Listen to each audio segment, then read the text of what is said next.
Bonjour et bienvenue dans la quotidienne de School TV, l'émission qui vous raconte l'éducation au quotidien. Au sommaire aujourd'hui, que vous soyez lycéen, étudiant ou tout simplement citoyen soucieux de bien vous informer sur la marche du monde, lisez Tout sur l'économie ou presque, un manuel aussi limpide que percutant sur l'économie et la finance. Son auteur Gilles Miteau, il est l'invité du Grand Oral. L'Anti-Sèche de Brandon Warrett. L'Anti-Sèche, vous le savez, c'est la façon dont l'actualité résonne dans les programmes. Actu anniversaire, celui de la mort de François Mitterrand. Il est au programme, bien évidemment, d'histoire. L'heure de la récré, toujours avec Brandon. C'est janvier, c'est Dry January, mais aussi January. Il va vous expliquer tout ça. On va parler pilosité. Rendez-vous enfin avec Marie-Olivier et son cours particulier. Aujourd'hui, on retourne au Bangladesh. On y a déjà été pour parler de l'ONG Friendship. La quotidienne de School TV, c'est maintenant. C'est parti, Grand Oral. Comme je suis messi d'un naturel clément, je tairai le nom de ce professeur d'économie qui a réussi à me dégoûter de cette discipline. Ça se passait au début des années 90 à la Sorbonne. Je lui en veux pourtant parce que si j'avais eu à la place notre invité du jour, je me serais passionné pour cette discipline et ma compréhension du monde en aurait été sérieusement enrichie. Ce prof, pas comme les autres, petit vénard, vous y avez tous accès car il tient une passionnante chaîne YouTube baptisée Eureka, près de 400 000 abonnés au compteur, et il publie une édition actualisée de son livre Tout sur l'économie, entre parenthèses, ou presque, c'est chez Payot. Gilles Miteau, on est ravi de vous accueillir. Bonjour. Bonjour. J'ai dit prof, en vrai, vous n'êtes pas prof. Hein. Non, je ne suis pas prof, je me qualifie de vulgarisateur. Voilà. Mais au départ, vous faisiez autre chose. Au départ, je faisais complètement autre chose. Je travaillais dans la finance, j'étais banquier, voilà. Pendant 7 ans à peu près. Et puis en 2015-2016, j'ai complètement viré de bord. Et maintenant, je fais du YouTube toute la journée. Vous vous souvenez du moment de bascule, où vous dites trader, c'est pas mon truc? Ah oui, je m'en souviens. Parce que trader, quand on regarde des séries télé, on se dit ils ont tous des très bons salaires, mais on se rend compte que l'argent fait pas le bonheur. Donc j'étais à New York quand je me suis rendu compte qu'il fallait vraiment que j'arrête. Donc ça devait être le sommet du rêve pour moi. Et en fait, je l'ai très très mal vécu. Parce que je doutais énormément de l'utilité réelle de mon métier pour la société, voilà. Et donc j'avais envie, recherche de sens, je voulais faire quelque chose de réellement utile, et donc je décide de créer la chaîne alors que je travaille encore à Wall Street. Et puis ça a duré comme ça, où j'ai fait les deux pendant à peu près une dizaine de mois. Et puis finalement, j'ai définitivement quitté la finance. Et vos collègues, ils disent quoi en regardant la chaîne? Ils ne la regardent pas à l'époque? Ils regardent. Au début, ils disent que je suis un peu fou. Voilà. Mais non, mais parce que vous avez une posture critique sur l'économie, son fonctionnement, etc. Ils doivent bien s'en rendre compte quand même. Alors, je ne suis pas certain que tous et toutes regardent ce que je fais maintenant. Mais j'ai aussi des analyses qui sont parfois qui traitent de l'actualité, de l'activité de certaines banques centrales, et ça peut les intéresser, peut-être qu'ils regardent ça et qu'ils trouvent ça sur un plan technique. Voilà, mais effectivement, quand je parle d'idéologie, là, je suis sûr qu'ils ne sont pas d'accord. On est à peu près sûr. Alors, j'ai précisé édition actualisée de votre livre, grosse actualisation quand même, hein, parce que sur certains sujets, et ça c'est génial, vous dites, moi je me suis planté. Oui, exactement, notamment sur la partie qui traite de l'environnement. Il y a toute une partie sur le rôle de l'énergie où, il me semble que la science a évolué sur le sujet, on en sait plus aujourd'hui, et donc j'ai changé d'angle. Vous avez changé d'angle. Vous dites d'ailleurs, c'est très intéressant, pour faire le lien entre les questions d'environnement et les questions d'économie, et sur le capitalisme d'ailleurs en particulier, vous dites de toute façon, au départ de toute production de richesse, il y a une énergie. Oui. Et là, c'est un peu la partie qu'on doit à Jean-Marc Jancovici, qui a été, je pense, le tuteur, l'instructeur de tout le monde sur ces sujets-là. Tous les étudiants l'appellent Janco. Hein, donc Janco, le prof star par excellence en ce moment. Qui nous explique bien qu'au départ, il faut forcément de l'énergie pour avoir une production, et c'est là où les économistes peut-être oublient cet aspect-là, parce qu'on parle de travail et de capital en économie, mais donc il faudrait rajouter l'énergie. Donc ça, on garde, hein, on n'a pas changé ça. Par contre, ce qu'on interprète, comment on extrapole à partir de ça, là, il y a eu des changements. Et vous avez pris un petit peu de distance par rapport à Jancovici d'ailleurs? Un petit peu, oui. Parce que vous dites c'est pas non plus un scientifique tous azimuts, et il y a des trucs sur lesquels on peut discuter ce qu'il raconte. Si on devait résumer en 45 secondes. Oui, c'est ça, vous avez bien résumé. Je pense que maintenant, notamment sa position sur les énergies renouvelables, il me semble que maintenant c'est largement discutable. Ouais. Parce que, on la rappelle parce que, en gros, l'idée c'est de dire qu'on n'y arrivera pas avec que les énergies renouvelables, et notamment on n'arrivera pas à maintenir une activité, une société aussi complexe qu'actuellement, avec des renouvelables. Il semble que la science dise plutôt l'inverse, qu'on pourrait tout à fait y arriver. Alors, je suis en train de chercher une courbe. Vais-je la retrouver? Absolument, je la trouve. J'espère que je ne me trompe pas. Elle est très spectaculaire. On peut la regarder de loin. En fait, le moment où ça commence à partir en flèche, c'est le moment... c'est la révolution industrielle, en gros. Et c'est le moment où, justement, on va réussir à automatiser. Et tout ça, c'est lié à la production d'énergie. Donc là, on comprend vraiment le lien entre croissance et logique d'extraction et de destruction de l'environnement. Oui, tout à fait. Alors, il y a un point aussi intéressant là-dessus, c'est de dire que on a tendance à penser que seules les énergies fossiles pouvaient nous permettre de décoller de cette manière, c'est-à-dire de fournir suffisamment d'énergie pour effectuer la révolution industrielle. Et en fait, l'idée du livre, c'est aussi de montrer que c'est pas si évident que ça, en fait. Même si on essaye de raisonner en termes d'efficacité, les renouvelables sont très très efficaces. Et si on avait tout misé là-dessus dès le début, c'est pas du tout si évident qu'on aurait eu. On aurait pu avoir la même croissance avec une courbe. On peut pas refaire. Une aussi belle courbe au plan économique, mais moins moche au niveau du climat, c'est ça? Ou disons en tout cas que c'est pas si sûr qu'on avait forcément besoin du carbone et des fossiles, quoi. C'est un tout sur l'économie ou presque qui est très critique du capitalisme, mais très méfiant aussi vis-à-vis de la décroissance, par exemple. Alors, l'idée de la décroissance me semble être une idée plus politique qu'une idée essentielle pour lutter contre le changement climatique. L'idée n'est pas du tout de dire que c'est pas intéressant, mais simplement de dire que si l'objectif c'est de résoudre les problèmes climatiques, alors en fait on devrait être plutôt accroissant si on lit la littérature scientifique. C'est-à-dire on ne sait pas dire vraiment si on peut continuer avec la croissance ou pas. Point de vue politique, on va en parler juste après l'anti-sèche, parce que ça c'est une des premières choses qu'on peut lire dans le bouquin, c'est que l'économie c'est de la politique, ou du politique en tout cas. Gilles Miteau, après l'anti-sèche, Brandon Warrett. Alors ça, c'est du politique aujourd'hui dans l'anti-sèche. Bonjour Brandon. Bonjour Emmanuel. On ne peut pas faire plus politique. François Mitterrand est mort un 8 janvier, c'était en 1996. Et à cette occasion, vous avez décidé de revenir sur l'histoire de l'ancien président de la République que l'on rencontre désormais dans les programmes d'histoire. Effectivement, il nous a quittés à 28 ans jour pour jour et on va essentiellement se focaliser sur le politique plutôt que sur l'homme. Sa carrière politique commence véritablement au lendemain de la Seconde Guerre mondiale lorsqu'il adhère à l'UDSR, l'Union démocratique et socialiste de la résistance.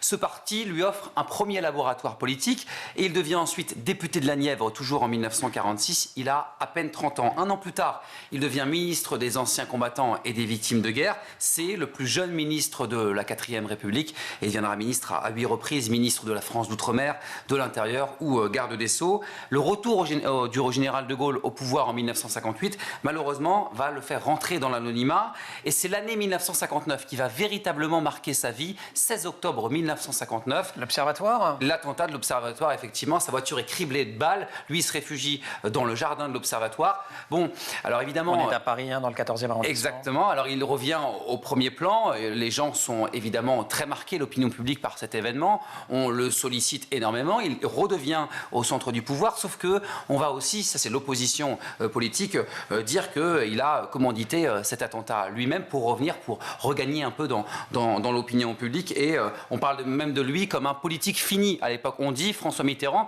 c'est fini alors qu'il a à peine 50 ans. Pas si fini que ça, et on le voit lors de l'élection présidentielle de 1965. Et oui, il se présente pour la première fois à l'élection présidentielle qui se déroule à l'époque au suffrage universel direct. C'est la première fois. À l'époque, c'était évidemment les 40 000 grands électeurs qui élisaient le président de la République. L'élection se déroule le 5 décembre, puis le second tour au 15 décembre, parce qu'il y a un second tour grâce à l'outsider.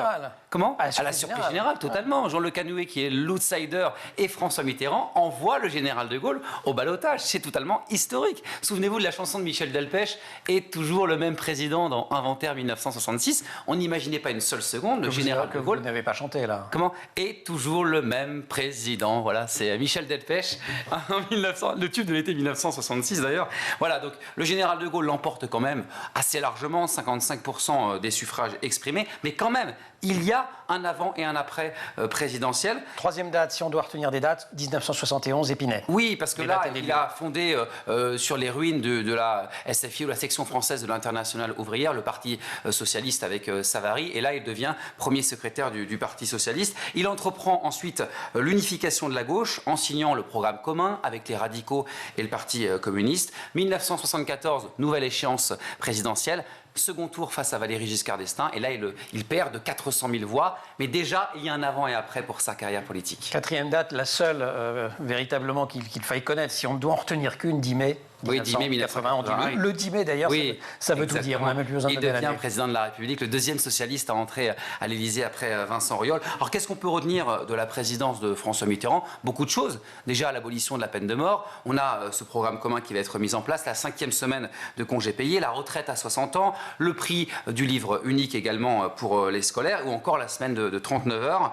Et le 8 janvier 1996, 8 mois après la fin de son mandat, François Mitterrand meurt à l'âge de 79 ans, avenue Frédéric Leplay, d'un cancer de la prostate. 3 jours plus tard, journée décrétée deuil national le 11 janvier 1996 avec des obsèques. Il ne voulait rien, il ne voulait pas grand-chose. Finalement, il y aura une cérémonie à Jarnac dans sa ville natale et cette cérémonie absolument grandiose où tous les politiques du monde entier se réunissent. Notre-Dame de Paris avec, on se souvient surtout des larmes du chancelier Helmut Kohl. Il y avait une photo absolument remarquable. Aussi connue que le 10 mai 81, des deux se tenant la main pour symboliser la réconciliation franco-allemande. Tous ces chefs d'État, Fidel Castro notamment, ou Régnier de Monaco, qui sont tous là, 1300 personnes, 60 chefs d'État présents pour cet événement qui a marqué profondément l'histoire. Merci beaucoup, Brandon. C'est évidemment dans les programmes d'histoire. Ça pourrait être dans les programmes de littérature. Je ne sais pas si vous avez lu Les Lettres à Anne. Exactement, magnifique. L'année dernière chez Gallimard, très très belle. Il avait une plume... Gros pavé quand même. Gros pavé, mais plume remarquable, totalement. François Mitterrand. Quoi qu'on pense de son œuvre politique par ailleurs.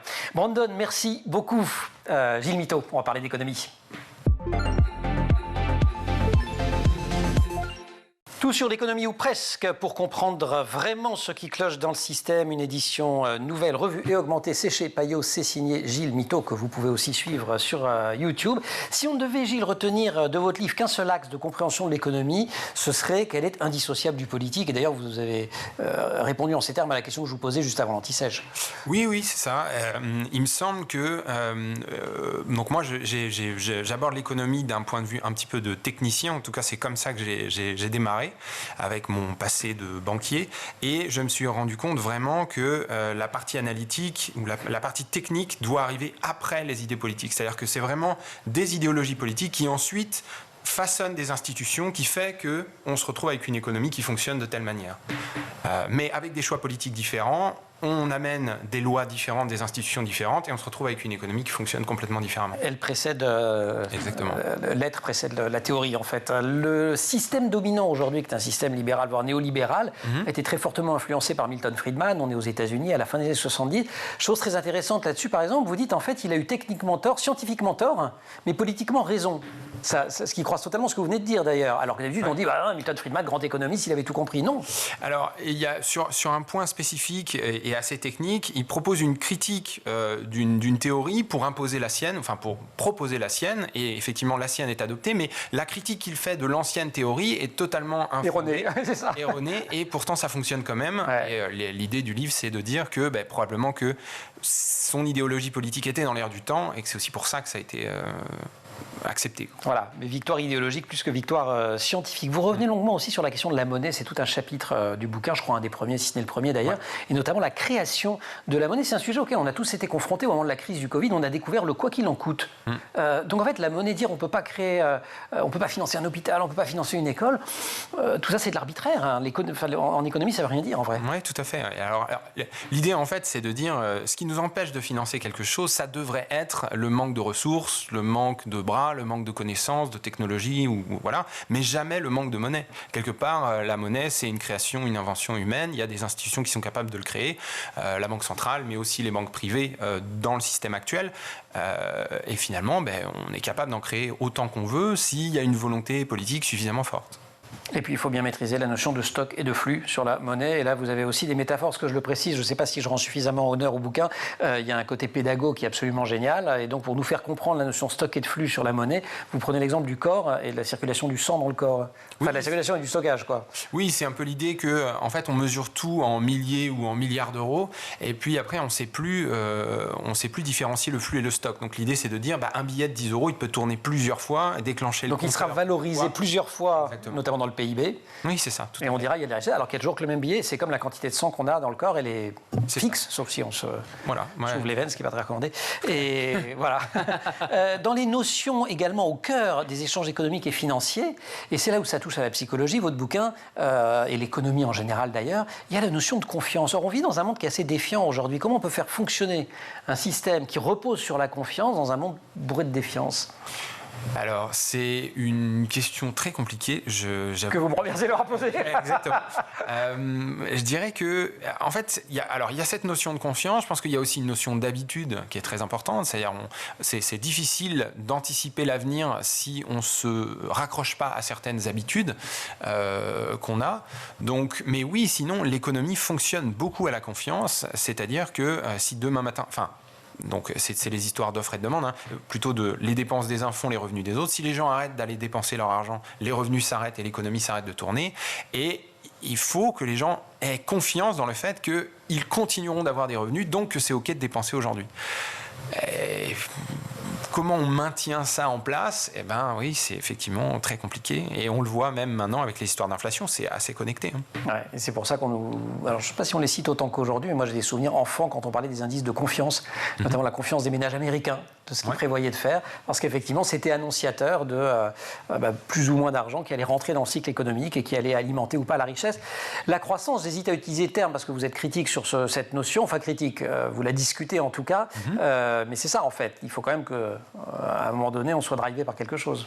Alors, effectivement, c'est un... Enfin, alors, il y a plusieurs choses sur ces notions de croissance. Il y a une question qui est, est-ce qu'on peut éviter la croissance et quand même avoir des gens... Continuer à vivre comme on vit. Exactement, et même être capable de sortir certaines personnes de la pauvreté. Et ça vous dit plutôt oui autour de l'idée de la croissance, donc de non-croissance. Alors, a priori, donc ça nécessite une redistribution des richesses, ça c'est clair, mais donc a priori ça semble possible.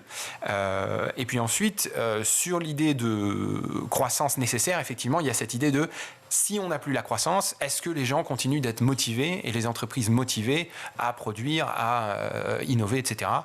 Ça, grande question existentielle.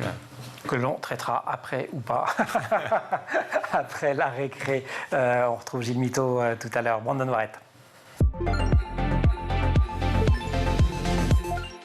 Vous mettez mon accent anglais à rude épreuve, enfin le vôtre aussi, puisque pour cette récré, vous avez décidé de nous parler d'une nouvelle tendance qui fait le buzz en ce moment sur les réseaux sociaux au mois de janvier. Donc c'est pas le Dry January qu'on connaît, c'est le January. Eh oui, Dry January, c'est il faut l'écrire Janu comme janvier en anglais, oui, c'est ça. Hairy comme le... A-I-R-Y, le poil, voilà. Les cheveux, c'est le poil. Mois, non pas sans poil, mais le mois avec poil. L'objectif, garder ses poils, ne pas se raser, ne pas s'épiler tout le mois de janvier. Le hashtag, quand même, c'est assez exceptionnel. Il cumule 10 millions de vues sur TikTok depuis le 28 décembre. C'est assez exceptionnel et ça augmente, ça prend 1 million par jour depuis quelques jours. Alors ce challenge, il a été lancé par une Américaine, elle s'appelle Laura Jackson, en 2019. Elle est étudiante en art dramatique. Son objectif à l'époque, c'était pour une prestation, une performance artistique. C'est une vraie libération à ce moment-là. Elle est étonnée parce qu'elle aime bien garder ses poils, ne pas se raser. Elle a 21 ans. Elle raconte que ça lui permet de s'habituer à sa pilosité et apprendre avec son corps. Elle assure même avoir pris confiance en elle après cette expérience. Et depuis ce mois de janvier, ce challenge est un véritable carton. On a de nombreuses femmes sur les réseaux sociaux qui partagent leurs photos. Non, c'est aussi pour les hommes. C'est plus naturel pour les hommes quand même de garder. Raser, oui, bah, enfin ça, la pilosité n'est pas la même. Voilà, exactement. C'est surtout de nombreuses femmes, 98%, 99% sont des femmes qui partagent sur les réseaux sociaux. Donc elle n'est pas la première quand même à se lancer dans ce genre d'expérience. Déjà, il y a quelques années, Miley Cyrus, la très grande chanteuse et actrice américaine, avait présenté cela sur les réseaux sociaux. Il y a eu Madonna également. Et souvenez-vous, février 2023, c'était la chanteuse Angèle qui avait publié ça sur Instagram et qui avait évidemment été extrêmement critiquée par de nombreuses personnes. On l'avait accusée de c'était très sale, c'est pas propre. Et elle a quand même voulu combattre ceci. Et depuis, ça cartonne. Il n'y a pas de gloire vraiment chez cette Laura Jackson. En fait, elle fait ça à la fois pour obtenir notamment $1000 pour aider une association à l'acceptation de soi. Et jusqu'à hier soir, elle était à $40 000. Voilà, pas mal. Obtenue et qu'elle va une association qui favorise l'acceptation de soi. Effectivement. Bon, voilà. Allez, vive le poil. Merci. Allez, vive le poil. Beaucoup, cher Brandon. Gilles Miteau.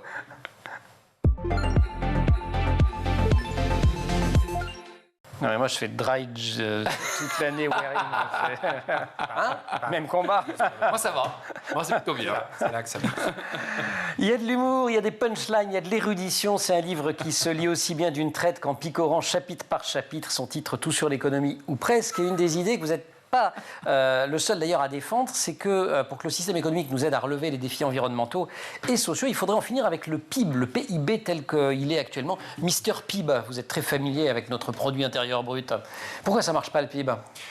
Alors, en fait, ça ne marche pas parce que c'est un seul indicateur. Quelque part, quand on regarde ce qui se passait avant son invention, donc le PIB, ça date des années 30, avant son invention, pour essayer de piloter l'économie, on avait plusieurs indicateurs. On avait un indicateur pour les ressources, les denrées agricoles, par exemple, un indicateur pour les denrées industrielles, tout ce qui est production de vêtements, etc.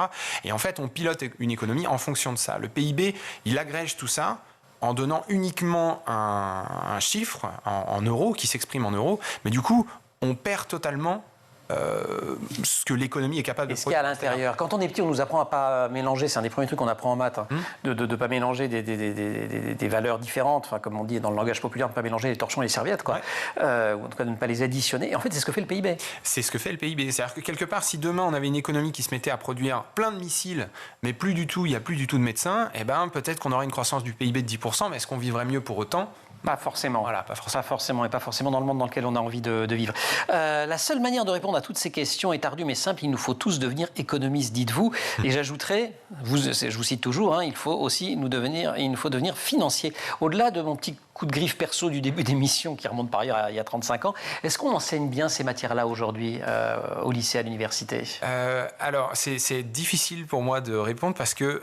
ok, ça veut dire non. J'ai pas fait d'économie. Alors, j'ai pas fait d'économie. Vous avez fait une école de commerce quand même. Alors, j'ai fait une école de commerce, il y avait quelques cours d'économie, c'était vraiment très très léger. J'ai pas découvert ça au lycée. Je pense que les professeurs de lycée sont plus critiques et enseignent l'économie de manière plus large que ce qui se passe à l'université, des retours que j'ai de personnes qui ont suivi les deux cursus. Donc, et dans les écoles de commerce, puisque vous en avez fait une justement, parce que la vision du monde qu'on vous... c'est une vision qui est très orientée business. Dans une école de commerce, on essaye de vous former, on essaye de faire en sorte que vous puissiez vous vendre sur le marché de l'emploi. Donc on vous apprend que ce qu'on pense que les entreprises ont besoin que vous sachiez. Ça me semble pas être une approche nécessairement pertinente. Après, moi j'ai fait ça, c'était 2006-2007. Ça a peut-être beaucoup changé. Je voudrais pas jeter la pierre au cursus d'économie des écoles de commerce que je connais pas, que j'ai pas creusé. Donc voilà. Il y a beaucoup d'économie, beaucoup de finances aussi dans les séries ou au cinéma. Est-ce que vous avez un top 3 à nous donner de séries ou de films? J'en ai sous le coude à vous suggérer, mais... Alors, j'en ai au moins deux. Ouais. C'est sûr que The Big Short, c'est le numéro 1 pour moi des films. Donc ça, c'est un film, The Big Short. Alors, voilà. Ça raconte ce que c'est les ventes à... c'est quand on short quelque chose, c'est qu'on le vend, on vend à perte aussi, c'est ça? On le vend alors qu'on l'a pas. On le vend alors qu'on l'a pas. C'est les ventes à découvert, c'est ça? C'est ça. J'emprunte, je vends, je rachète et je rends. Voilà. Mais donc The Big Short, c'est l'idée de ce qui s'est passé pendant la crise des subprimes. C'est ça. En fait, Et effectivement, on va suivre plusieurs personnages qui sont au cœur des marchés financiers et ça ressemble vraiment à ce que... Vous l'avez vécu quand vous étiez à New York, ce genre de choses? Voilà, certaines choses que j'ai pu vivre. Ouais. Et ça me semble être assez proche de la réalité par rapport à ce qu'on peut trouver dans un Loup de Wall Street, par exemple, qui est quand même... Avec DiCaprio. Voilà, qui me semble être beaucoup plus caricatural. Comment dire? Voilà, caricatural. Donc, The Big Short. En numéro 2, je dirais Margin Call. Margin Call. Ouais, qui est un film que j'ai bien aimé aussi. Même chose d'ailleurs. Ouais. Parce que c'est ce qu'on a appelé les appels de marge, c'est ce qui peut faire varier les cours de manière très brutale. Oui, tout à fait. C'est lié à des histoires d'effets de levier. Vous, ça vous fait rien, mais vous vous rendez pas compte, là, les deux. Mais que je sois capable de tenir cette conversation, c'est remarquable. Ça n'existe pas dans un monde. C'est ça. J'ai lu ça, j'ai compris. Donc, ouais, effectivement, c'est ces histoires d'effets de levier qui font que les banques font des parient sur des sommes qu'elles ne possèdent pas en fait. Et donc, si la perte est trop importante, elles sont pas capables de payer. Voilà. Et donc, ils découvrent ça dans le film, et il y a toute une escalade de qu'est-ce qu'on fait derrière. Et on voit les différents boss, toute la hiérarchie de la banque qui se retrouve impliquée dans le problème. C'est vraiment... ok, The Big Short, Margin Call, côté série.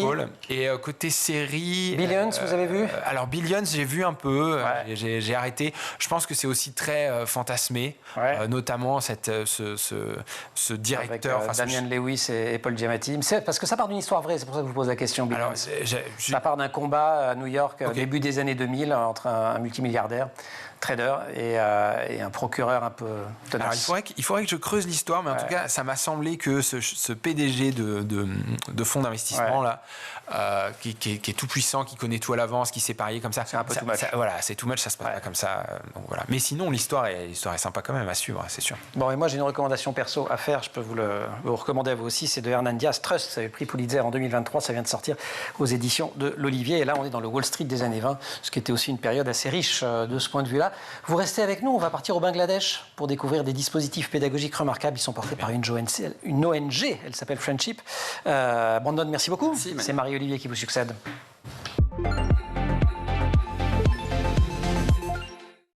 Cours particulier, c'est notre rendez-vous hebdomadaire avec Marie-Olivier. Marie, bonjour. Bonjour Emmanuel. On découvre avec vous des dispositifs pédagogiques, soit d'anciens dispositifs, soit des dispositifs ailleurs. Aujourd'hui, c'est ailleurs. On part au Bangladesh, dans des écoles un peu particulières, mises en place par l'organisation Friendship. On avait déjà évoqué Friendship. Oui, on l'avait déjà évoqué effectivement dans une chronique la saison dernière. Je voulais vous faire profiter de ma visite d'école là-bas. Nous sommes à Gaibandha, au bord de la rivière, de la côte de la Terre. Nous prenons le bateau pour environ une trentaine de minutes et pour atteindre un char. Un char. What is a char? Un char, c'est une île de sel et de sable. C'est une île de sédiments sur l'une des plus grandes rivières du monde, le Brahmapoutre. Elle est tellement large que quand on est au milieu, on voit absolument aucune rive. Donc on dirait vraiment la mer. Et la particularité de ces îles, les chars, c'est qu'elles sont très sensibles aux inondations et aux cyclones. Donc en fait, un char peut totalement disparaître en quelques jours du fait du changement climatique. Ça a déjà beaucoup été le cas par le passé, mais évidemment, ces dernières années, ça s'accélère. Et pourtant, des communautés vivent là-bas. C'est entre autres pour ça que vous y êtes allés, d'ailleurs. Tout à fait. Des gens qui sont nés dans ce char, qui resteront là-bas parce que leurs familles y sont depuis des générations. Ce sont des communautés qui sont évidemment très reculées, qui vont très peu sur le continent aussi. Alors, il y a certains hommes qui y vont pour vendre leurs poissons ou pour vendre leurs récoltes. Et ce n'est pas le seul char au Bangladesh. Là, je vous parle d'un char en particulier, mais il y en a des centaines dans le nord et dans le sud du pays. Et c'est là qu'on va rencontrer Friendship, j'imagine. Que tout ce qui est accès aux services publics, santé, éducation, là-bas, ça doit être effroyablement compliqué. C'est très compliqué, effectivement. S'ils ne vont pas sur le continent, notamment pour les services, c'est qu'il n'y a non plus pas beaucoup de place pour eux. Le Bangladesh est l'un des pays les plus densément peuplés au monde. Si on mettait toute la population du monde dans les États-Unis, ce serait même pas la densité du Bangladesh, pour vous donner une idée. Donc c'est vraiment énorme. Et c'est là, du coup, qu'intervient l'ONG Friendship, effectivement, avec ses communautés. C'est l'une des seules organisations qui va chercher aussi loin, qui va rendre service aussi loin au Bangladesh. Et donc il y a 20 ans, Rona Khan, qui l'a fondée, a découvert ces communautés. Elle ne connaissait pas. Exactement, elle a découvert ces communautés qu'elle ne connaissait absolument pas. C'était pas du tout son milieu. Elle venait de Dhaka, la capitale. Et avec son mari de l'époque, elle s'est dit qu'il fallait vraiment faire quelque chose. Et donc ils ont mis en place un bateau hôpital, donc un bateau qui se déplace pour prodiguer des soins de base à ces communautés qui n'avaient pas accès même des services très simples de santé. Et aujourd'hui, il y a non seulement des bateaux hôpitaux, plusieurs bateaux hôpitaux dans le pays, mais également de grands hôpitaux qu'ils ont créés sur Terre, au Bangladesh. Bangladesh, pays pauvre, on a un économiste là sur... Oui. Vulgarisateur d'économie. Il n'aime pas quand je dis économiste ou prof d'économie. Un ou deux chiffres, justement, sur justement, vous parliez la pauvreté. du PIB. Je vais réutiliser cet indicateur annuel. Il est d'environ 2500 euros au Bangladesh par habitant. En France, on est environ à 41 000. Voilà, ça vous donne une bonne idée. Voilà, donc ça vous donne une idée. Et le Bangladesh fait partie de l'un des pays les plus pauvres du monde. Et c'est encore pire dans ces zones qui sont peu accessibles, évidemment, d'autant que le changement climatique joue sur les récoltes des villageois. Donc, leur subsistance en dépend aussi. Friendship qui commence sur la santé, mais qui va très vite s'intéresser aux questions d'éducation. Comment se fait le lien? Éducation et beaucoup d'autres choses. En fait, la marque de l'ONG, c'est vraiment d'interagir avec ces communautés. Donc, ils passent beaucoup de temps à parler avec les gens, à comprendre leurs besoins. Donc, c'est comme ça que le bateau hôpital est né. C'était le premier besoin. Et donc, eux seuls connaissent leurs besoins. Et ces gens ont dit, mais en fait, on n'a pas d'école. On n'a pas d'école et on a vraiment besoin d'école pour nos enfants. D'autant que dans ces zones-là, les adultes, en fait, sont très peu allés à l'école ou assez peu longtemps. Donc en fait, ils veulent vraiment mettre l'accent sur l'éducation des enfants qui représentent l'espoir et le futur des villages, des communautés. Et alors en matière d'éducation, ils font comment? Des bateaux pour l'école? Alors ils ont commencé à former des membres de la communauté, donc à distance, ou alors des gens de l'ONG viennent pour qu'ils deviennent instituteurs en primaire ou tuteurs, facilitateurs dans le secondaire. Donc pour les plus grands, c'est pas forcément, ils n'ont pas forcément les compétences pour être profs, mais donc il y a des mentors. Donc en fait, par exemple, les élèves, je suis rentrée dans une classe où les élèves suivaient un cours préenregistré. Et là, l'adulte est vraiment là juste pour leur poser des questions, pour voir un peu comment ils se débrouillent avec la vidéo. Vous avez aussi visité des classes en primaire? Et exactement. Et en primaire, là, il y a vraiment des instituteurs. J'ai aussi assisté à des cours d'anglais. Ils se débrouillent très bien, les enfants. Et j'ai aussi assisté à un... Ouais, j'ai interagi avec eux. Ils sont assez forts. Et j'ai aussi assisté à un cours d'informatique. Donc, ils sont formés à Excel, ce genre de choses. Avec un bâtiment qui a quand même le bâtiment de l'école, j'entends, qui a quand même une caractéristique particulière dans cette région. Toutes les écoles, la plupart des écoles sur les Charles, en fait, sont démontables. Donc, on dirait pas comme ça, mais c'est vraiment... des matériaux qui sont très facilement démontables pour pouvoir déplacer les écoles en cas de catastrophe climatique. Donc l'école que j'ai visitée, par exemple, elle avait déjà été déplacée 3 fois. Waouh. Voilà. Et il y a des écoles aussi où tout simplement il y a une seule classe. Classe unique. Classe unique avec plein de niveaux différents. Côté résultat, d'un mot, ça fonctionne. Ça fonctionne bien. Oui, je vous disais qu'ils étaient forts à l'école. C'est pas subjectif dans le sens où ça donne de l'espoir parce que toutes les écoles fondées par Friendship ont d'excellents résultats scolaires, un taux de réussite de 100% à l'examen national dans le secondaire et des élèves qui intègrent des établissements d'enseignement supérieur dans les grandes villes. Donc voilà. Formidable. Merci beaucoup, chère Marie, pour cette voyage au Bangladesh. Ce voyage auquel vous nous avez invités, vous y avez été dans la vraie vie. Merci aussi, j'allais vous appeler Eureka. Enfin, c'est votre signature sur YouTube. Merci beaucoup, Gilles, de nous avoir accompagnés pendant toute cette émission. Je rappelle le titre du livre, Tout sur l'économie, ou presque, pour comprendre vraiment ce qui cloche dans le système. Vous auriez pu écrire pour comprendre ce qui cloche vraiment dans le système aussi. Les deux valent, mais c'est vrai qu'il y a un caractère pédagogique très fort dans le livre, comme dans vos vidéos sur YouTube. Merci beaucoup à toute l'équipe de l'émission. Enfin, Eva Troller au maquillage, Marine Plantec pour la préparation de l'émission qui est en régie aujourd'hui, avec au son Héloïse Merlin et à la réalisation Angèle Jean Girard. Vous restez sur School TV, vous nous retrouvez nous en permanence sur Internet et sur les réseaux sociaux.